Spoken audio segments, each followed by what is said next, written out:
quand commence le christianisme? À la naissance du Christ ou à la mort du Christ? C'est une question qui a beaucoup travaillé tous les chrétiens. Alors on peut se dire ça commence à la naissance de Jésus, mais on ne sait pas quand il est né, donc ça tombe mal. C'est peut-être à sa mort, mais on ne sait pas non plus quand il est mort. On a une fourchette, mais on ne sait pas exactement quand il est mort. On peut se dire que c'est au moment où Paul va vers... D'accord, mais 15 ans d'études, vous avez la réponse? Non, parce qu'il n'y a évidemment pas une réponse. On peut pas. Si on désigne une date, la date, elle est forcément un point de vue, je dirais, dogmatique. On peut choisir dogmatiquement de dire ça commence là. En réalité, ça ne commence pas là. Ça commence. Est-ce que ça commence au moment où Constantin adhère au christianisme ou quand Théodose en fait la religion officielle et obligatoire de l'Empire?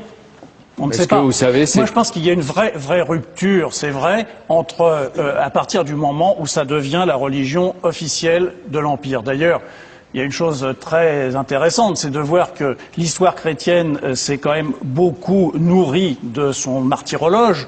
Or, qu'est-ce que constatent tous les historiens?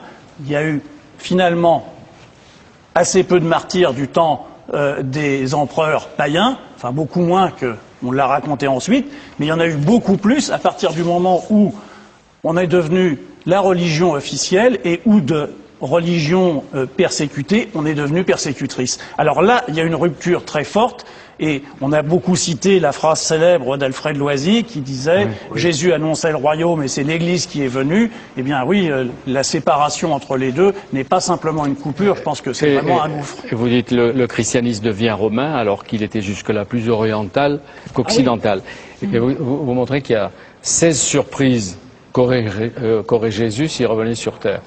Il y en a quelques-unes, il serait surpris.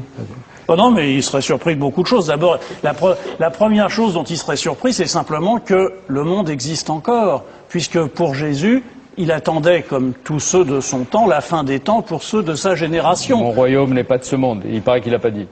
Non, ça c'est une trouvaille extraordinaire de l'auteur de l'Évangile selon Jean. Il ne reconnaît pas Jérusalem. Ah non, puisque Jérusalem a été romanisée après la défaite de 135.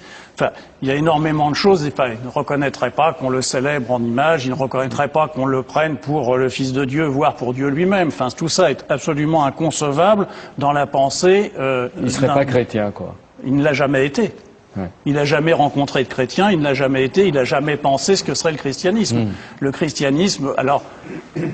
Qu'est-ce qui a fait son succès? Les raisons sont multiples et très difficiles à en faire la liste complète, mais c'est certain que Jésus, lui, est resté juif de sa naissance à sa mort. Vous dites la première surprise, il ne pourrait pas lire la Bible parce qu'il parlait ni grec ni latin.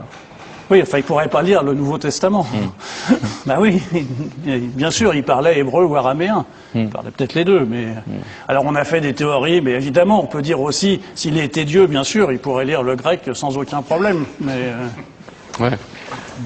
Vous dites, ce qui est assez extraordinaire, c'est qu'on peut faire les mêmes réflexions et les mêmes interrogations sur Homère. Oui, et en fait, ça n'a pas empêché la pensée homérique d'exister et le poème homérique d'être fondateur. Bien entendu. Comme vous le savez, Homère n'a probablement pas existé, on ne sait pas exactement où il était, comment il est né. Il est devenu, dites-vous, la matière d'une histoire sidérante, celle d'un être humain qui vit, meurt et ressuscite.